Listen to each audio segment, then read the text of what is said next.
Spoštovane gledalke in gledalci, lepo pozdravljeni v naši družbi.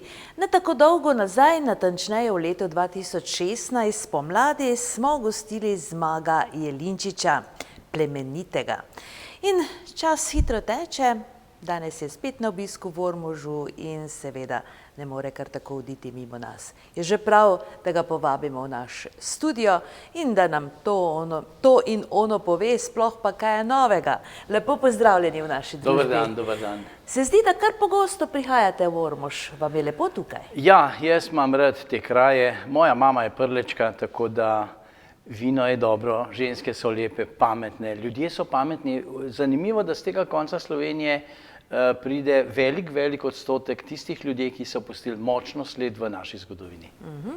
Kaj pa se recimo vas najbolj dotakne tukaj v tem našem koncu Slovenije, v Prlekiji, torej razen vina in razen tega, da ste po rodu iz teh krajev in pametnih nas Prlekov seveda. Recimo, kaj se vas najbolj dotakne, kar se tiče recimo splošnega življenja tukaj pri nas?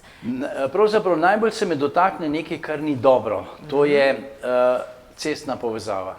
Ceste ni in to je grozljivo, kaj se dogaja. Zato so te kraji odmaknjeni, odrinjeni, investitorjev ni, zaradi tega, ker je težko priti do sem. Enostavno, če se hoče kakšen, bolj resen pripeljati sem, mora iti gor, dol, levo, desno, se izogibati raznim ovinkom, hišam, prometnim oviram. Skratka, to je tista največja zadeva. In tukaj bi morali narediti eno povezavo, kar ne bi bilo ne vem kako težko, če bi seveda v Ljubljani bili za to. Zato morajo pa dobiti nekoga iz teh koncev na naslednjih volitvah, da pride noter in da to pove, da se zrihtati. Doslej so bili, z tega konca je bilo kar nekaj poslancev, ampak kaj dosti se pa niso zmenili za ta kraj, kar je zelo žalostno in zelo slabo. Marsikdo, ko pride v parlament, pozabi, da je prišel iz svojega okolja in da je dolžan svojemu okolju narediti. Zato imamo pa mi zdaj tukaj te pravega kandidata, Janija Ivanušo, ki bo pa to naredil in bo prišel v parlament in bomo speljali. No, kakšne načrte ima stranka z vstopom v državni zbor, v parlament? Ja, moram reči, da nam neodvisne analize kažejo zelo dobro in nam kažejo vstop v parlament. Je pa res, da pri nas tiste analize, ki se pa objavljajo, so pa plačane in kolikor plačaš, toliko dobiš. Nažalost, te analize, ki jih delajo, niso realne, ampak so pač narejene po naročilu in tisti naročnik hoče sebe dvigati, ostale pa potlačiti. Kajti pri nas te analize ne merijo dejanskega razmišljanja med ljudmi, ampak ustvarjajo tisti razmislek, kako naj bi bilo. In na ta način, nažalost, ljudje rečejo dostikrat, no ja, bom dal pa unmu, ki bo prišel noter, tistih pa nikjer ni ostalih. Ni res, ni res. In ravno tisti, ki smo, bi rekel, na robu, tisti smo najboljši. Konec koncev Slovenska nacionalna stranka, dokler je bila v parlamentu, ni dovolila teh lopovščin, ki so se razpasle potem, ki so nas ven porinili. Tista milijarda evrov, ki so jo peljali vsi vodilni slovenski politiki, razen izjem, takrat se ni zgodila, ko smo bili mi noter, ker smo takoj skočili po konci in rekli, to pa ne gre. Ampak ravno to je bilo narobe, ker smo povedali resnico, odkrito in se ni dal goljufati in krasti, so nas porinili ven. In zdaj vidimo, Slovenija je izgubila od leta 1991 po ameriških podatkih okrog 70 milijard evrov. To je strahoten denar. Pa če pogledate, 1 milijarda je šla za iransko pranje denarja in tam Ljubljanska banka ni nobene provizije vzela, govorijo pa ljudje, ki poznajo zadeve, da je cirka 400 milijonov evrov šlo nekam v neke žepe. Potem, če pogledamo, Bavčar je potopil Istrabenz, milijardna luknja, potem Merkur, pol milijarde luknja, potem pri Mercatorju milijarda skoraj je šlo neznano kam in se ne ve, skratka grozljive stvari. Tega ne sme biti več in to bomo mi poskrbeli, da ne bo več tega. Skupaj s tistimi, ki imajo nacionalni čut, ki hočejo za Slovenijo nekaj narediti in za svoje ljudi, bomo lepo sčistili to, bi rekel, kar svinjarijo.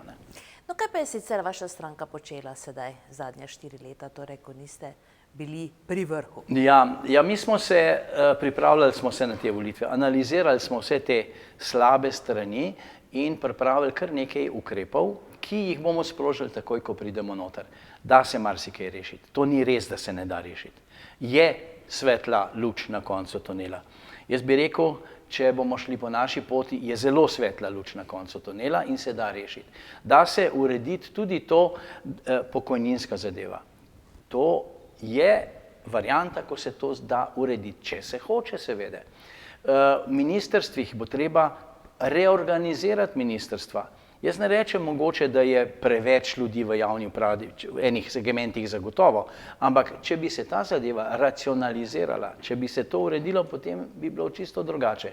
Potem je treba pri tistih, ko preprodajajo medicinske pripomočke, Madonna, skrajni čas je, da se nekaj naredi in da se jim vzame tisto, kar so na naših hrbtih naredili. Če pogledate neka določena zdravila, v Srbiji so €30, pri nas so 13 evrov. To je nevzdržno in nekateri služijo. In če pogledamo javni zavodi, javni zavod ne more delati profita, ker ga ne sme delati. Javni zavod dela, da čim več dobi noter, ampak tisti denar, ki so ga dobili noter, to ni njihov dobiček. Oni si nimajo pravice iz tega deliti, zdaj si bomo pa razdelili, kar smo naredili. Ne, to je last nas vseh, naših vseh državljanov in to mora ostati tam noter. Da se potem popravljajo, napeljave, vodovodi in tako naprej, pa zdravila, da so cenejša, da se lahko več operacij dela in tako. No, zdi se, da vaš klic oziroma klic vaše stranke se zdi kot kapljica v morje tej naši ljubi Sloveniji. Ja, res je. Dostikrat se ne sliši dovolj dobro, zaradi tega, ker enostavno imamo blokado. Nas ne boste našli ne v Delu, ne v Večeru, ne v Dnevniku, ne boste nas videli ne na nacionalni televiziji, ne na Pop TV, ne na 24 ur ali kaj tisto že je, zaradi tega, ker se ve, kako delajo te medijske hiše. Te medijske hiše imajo gospodarja in gospodar reče, to boš pokazal, tega ne boš pokazal. Iz tega stola boš naredil kraljevski prestol, iz tega bi rekel, komode boš naredil pa navadno klop. In tako delajo. Ne poročajo realno, skrivajo dejanske informacije, lažejo ljudem v obraz in to je grozljivo. Ljudje upam, da se bodo zbudili in da bodo počasi razumeli. Konec koncev, mi smo imeli kar nekaj ljudi, ki so službovali recimo pri teh prehodih migrantov in bi rekel, kar te skoraj da teroristične sodrge. Če pogledate, povedali so mi, ko so bili zraven, da je kamera ljubljanske televizije je snemala, kako je en migrant ne ene steklenice vrgel policista, nekaj steklenic mu je vrgel v glavo in tega niso pokazali, ker so rekli, ne, tega ne smemo pokazati. Pokazali so pa nekaj, ki so ne svoje otroke, ampak ene otroke, ki so jih imeli kot paravan, da so lagali, kako je hudo, so s tistim nekaj jokali in tako naprej in delali čudne variante napram slovenskemu narodu. Skratka, ta lažniva propaganda se je grozljivo prijela v Sloveniji. Hudo pa je to, da to lažnivo propagando izvajajo uradni državni viri. No in seveda sedaj, če vam uspe priti v parlament stranki, kar seveda ni dvoma glede na razsežnosti vaših dejanj vaše stranke in tudi propagando verjetno v tem času, kaj boste pravzaprav storili? Kaj bo tisti prvi korak? Mislim, da bo treba takoj, prvo je, da gre Slovenska nacionalna stranka v vlado. Da dobimo en ministrski sedež, ni bistveno kateri, ampak potem, ko bo eden od naše stranke sedel v tistem krogu ministrov, bo imel svoj glas in bo rekel, fantje, tlega pa ne bomo srali, zadeve bomo uredili. In takoj, ko se pride noter, bo treba vložiti nekaj zakonov, da bojo sprejeti v prvih 3 mesecih, da se potem ta zadeva zrihta. Konec koncev tudi volilni sistem je pravzaprav čuden, da milo rečem čuden. Mi smo imeli v prvih volitvah 92, smo imeli narejen, da je bila lista, potem je šel pa prvi z liste, drugi z terena, tretji z liste, četrti z terena. Mislim, da bi morali mi ukiniti tele volilne enote in znotraj vsake volilne enote imeti listo, kajti stranka bi potem lahko predlagala na prvo mesto svojega najboljšega predstavnika in ljudje bi lahko volili v celi enoti tistega najboljšega predstavnika. Seveda bi bila pa tudi preferenčni glas, ki bi lahko pomagal nekomu iz nižjih pozicij, da preskoči tudi prvega. To je ena zadeva. Potem je treba urediti davčno zakonodajo. Davki so pri nas grozljivi in obremenitev dela je, poglejte, vi daste približno, če nekdo zasluži 1000 evrov, mora dati tisti, ki ga je zaposlil, še enih 1000 evrov v neke blagajne. In kam to gre, noben ne ve. To se razprši, noben ne ve. 1/3 približno, pri 1000 evrih pride skoraj 300 evrov za socialno zavarovanje. Pa recimo imamo tam en ZZZS, zakaj mora biti vmesnik? Zakaj mora biti nekdo, ki pobira in potem ta ZZZS recimo si deli dobičke? Kakšni dobički? To ni njihov denar, to je naš denar. Iz tega denarja se da marsikaj narediti. Bolnišnice, sistemi tega čakanja, pa to je grozljivo. Kako je mogoče, da v Avstriji ni čakanja, v Sloveniji je pa čakanje? Saj naši ljudje niso butasti. Butasta je oblast, ki je to naredila. Po mojem mnenju zanalaž. Namenoma, da bi vse skupaj uničili. In takih zadev je polno. Gospodarstvo je treba porihtati, pravne zadeve. Sodstvo je na psu. Sodstvo je na psu. Pa imamo približno 2-krat več sodnikov na število prebivalcev kot Nemčija. Ampak tam ni zaostankov. Zadeve se uredijo v par mesecih. Pri nas trajajo določene zadeve 3, 4, 5, 10, celo po 15 let. Mislim, kje je to? In potem še, da se zgodi tako, ko se kdo pritoži v Bruselj na tisto za človekove pravice, je tam ena dama iz Slovenije, ki seveda kar je takega, kar jim ni všeč, enostavno zavrže. Tam seveda s slovenskim jezikom se ne bojo ukvarjali, oni si mislijo, Slovenija je tako ena akvarij tam nekje in nažalost je to tako. Je pa naša oblast pripeljala do tega, da Slovenija ni več tista ponosna država, ki je bila nekoč. Mi smo bili nekoč sama špica Evrope in kje moramo spet priti. So nas pa potisnili na dno. In ti ljudje morajo enkrat odgovarjati. Tudi za tele lopovščine v bankah. Se ni noben kriv. Včeraj je Večer objavil, da so oprostili bivšega direktorja NKBM. Da ni on nič kriv.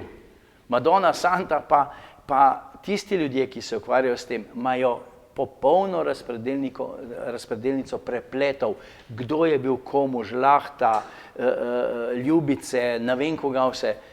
Ampak ne, sodišče je reklo ne, zaradi tega, ker je v rokah tistih, ki hočejo še naprej pokrasti še tisto malo, kar je ostalo naši državi. No, hotela sem vas pravzaprav vprašati, pa se mi je potem vprašanje malo drugače obrnilo. Koliko mest si obetate v državnem zboru? Mi računamo, želimo dobiti čim več. Zdaj govoriti o tem, koliko bo, realni izplen je 6. 6 poslancev, kar je dovolj, da lahko marsikaj naredimo. Marsikaj naredimo. Vsak, ki bo več, bo toliko bolje.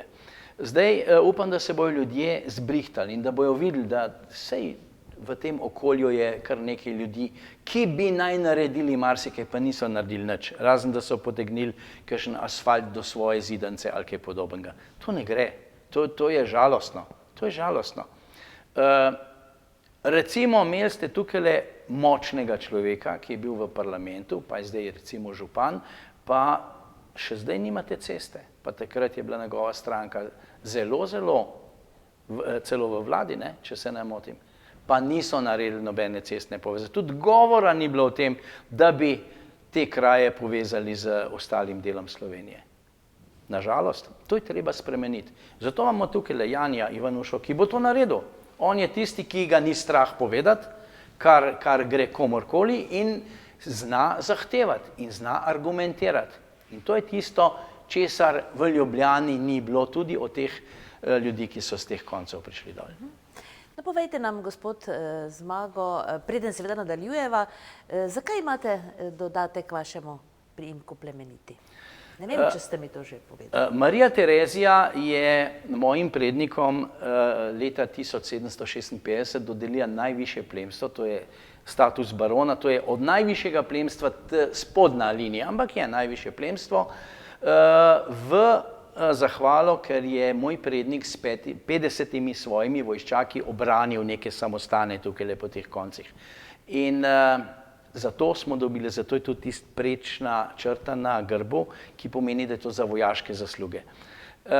No in naša, pač bi rekel, naši so bili vsi, moji vsi predniki so bili neki borci, stric je bil ustanovitelj Tigra na Primorskem, moji starši so se borili, mi smo dali 4 žrtve v drugi svetovni vojni in v tej naši osamosvojitveni sem se jaz tudi boril.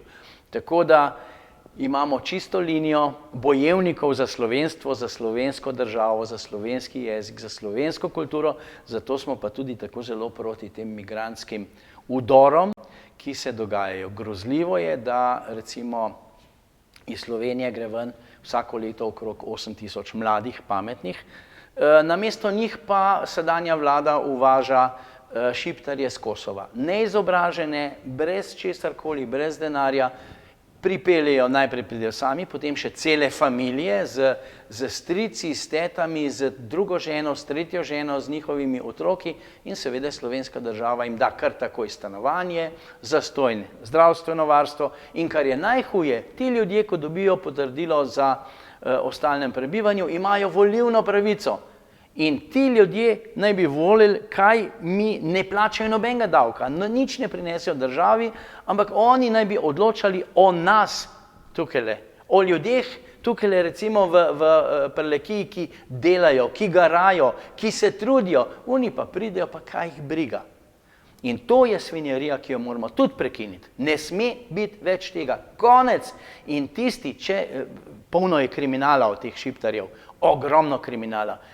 Če se zgodi, da se nekoga dobi, da je naredil kriminal, ali pa tudi, če je naredil prometni prekršek, deportirati celo familijo nazaj, od koder je prišel. Če lahko to naredijo Švicarji, če lahko to naredijo v drugih državah, zakaj pa mi ne bi smeli?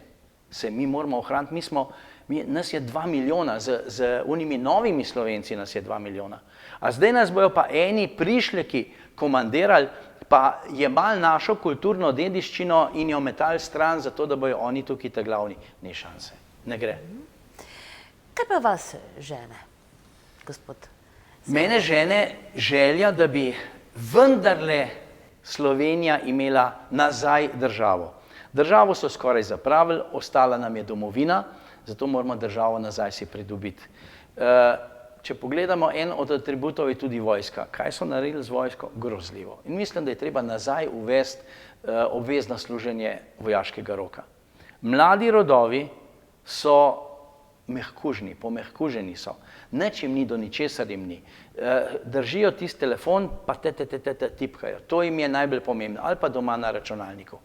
Noben ne bi več nič delal, vsi bi pa vse imeli. Ne gre, to ne gre.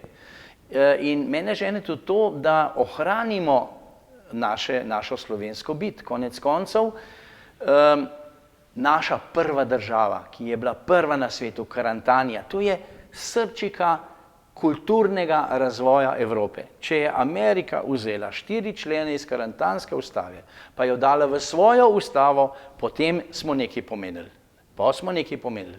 Nažalost je to Clinton povedal tamle v Ljubljani in naše takrat je bil ona 2 predsednika, oba sta samo dol pogledala.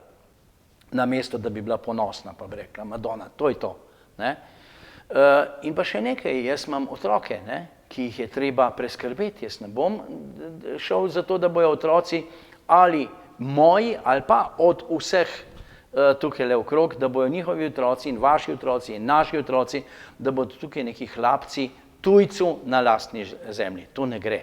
Ali pa da bi morali iti v tujino zaradi tega, ker jim domovina ne da hrane. Jaz se spomnim, v 70 letih je bila ena pesem, kako domovina moram iti v svet, domovina noče me imeti. A bomo šli na isto? To smo dali skozi, ne smemo se ponavljati tam, ne smemo več delati teh napak, če ne nas ne bo več. Zato je pa pomembno, da Slovenska nacionalna stranka pride v parlament. Mi bomo tam stali in ponosno in pokončno zagovarjali interese našega naroda in naših državljanov. Ker tisti, ki je državljan, je moral sprejeti vse, kar zahteva naše okolje. Tisti, ki pa tega ne sprejme, hvala lepa, na vlak, na avion, na ladjo, kakorkoli. Marš domov, odkudar si prišel. Takih ljudi ne rabimo. No, kandidat v 8. volilni enoti bo torej Jani Ivanuša. Tako. Verjetno ga v tem času tudi že na svoj način vzgajate. Kakšen učenec je poslušen? Izredno pameten, izredno dojemljiv in kaj veliko ga ni treba učiti. On že vse ve, to ima v sebi, on ima v sebi slovenski naboj, bi tako rekel, in prleški naboj. In je ta pravi in zna delati, delaven, priden, pošten, takšen, kakršnega država in dežela in domovina potrebujejo.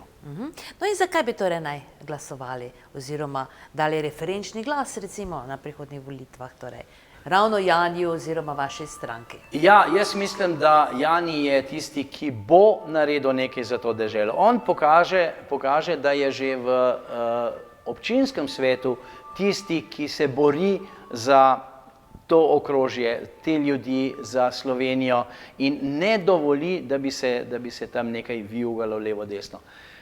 Ma tudi probleme zaradi tega, seveda, ker včasih je treba, nekateri mislijo, da je smiselno, da se kima obstoječi oblasti, zato da bi se obdržali, pa da bi prškrtli nekakšen kos kruha. Jani Ivanuša ima svoje, tisto, kar si je pridelal v življenju, kar je naredil, to se pravi, nič ni tistega, da bi mu nekdo dal. Ljubljana je polna takih, ki so prišli z nekih fakultet, ki niso v življenju ničesar naredili s svojimi rokami, tako da niti ne znajo ceniti, kaj je delo. Pri Janiju je to drugače. On to obvlada, on to ve in tudi včasih prihajamo do razmislekov o kakšni zadevi, kako je treba kaj narediti. Takrat on konstruktivno pove, jaz pa mislim, da je to tako, pa tako, pa tako. In potem razčistimo zadevo.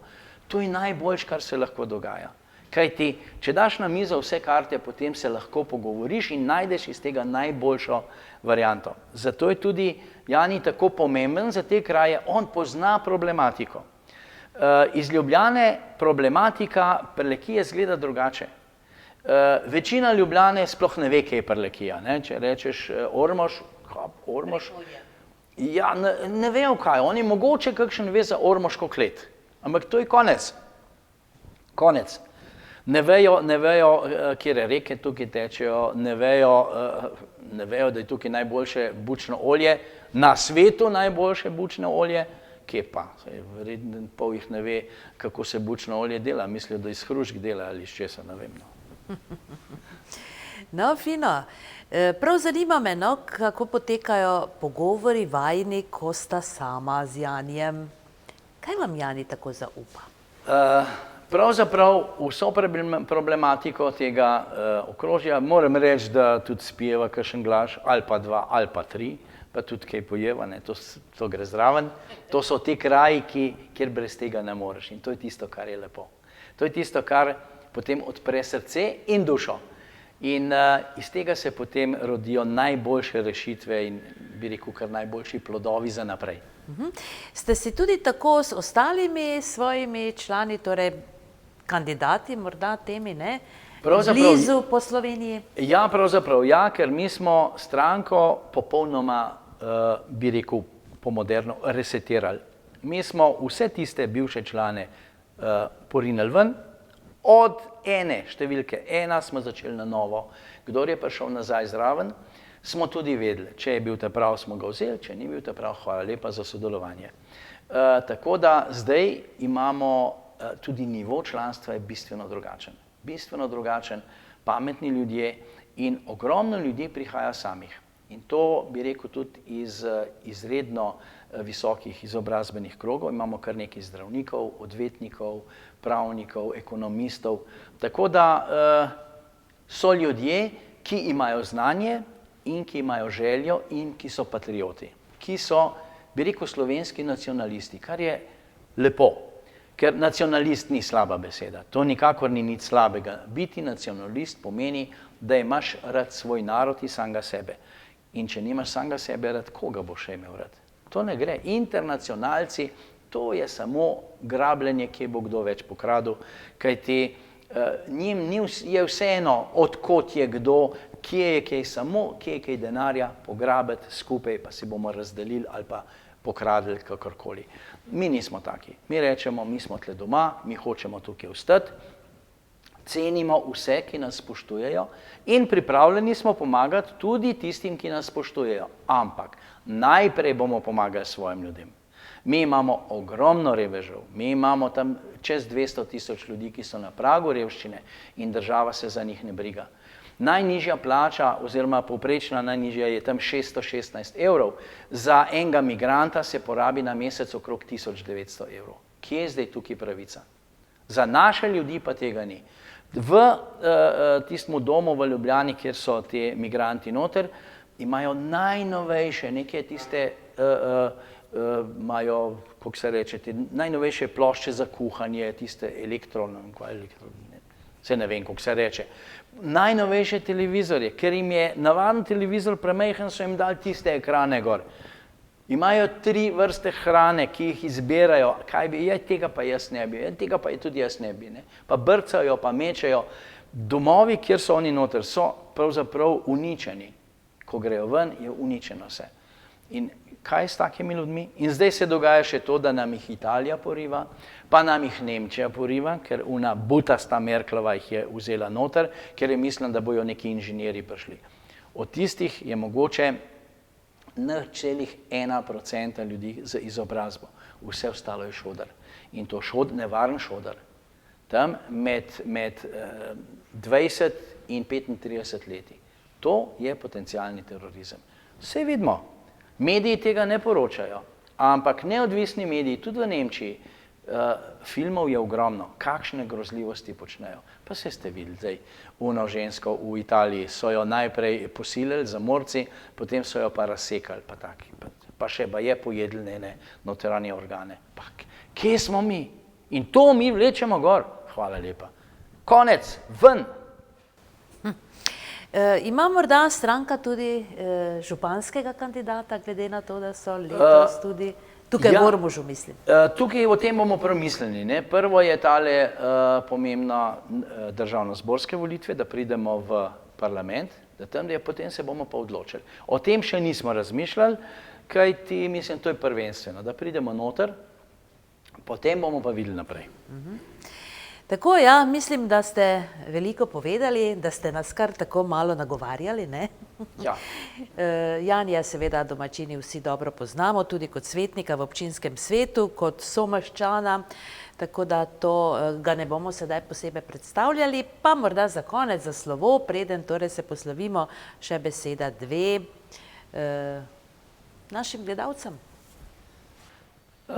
Volitve se bližajo. Volitve bodo verjetno tam 10. junija. Kmalu, zelo kmalu. Do takrat razmišljajte. Ne razmišljati z tistimi pamfleti, ki vam jih mečejo v obraz.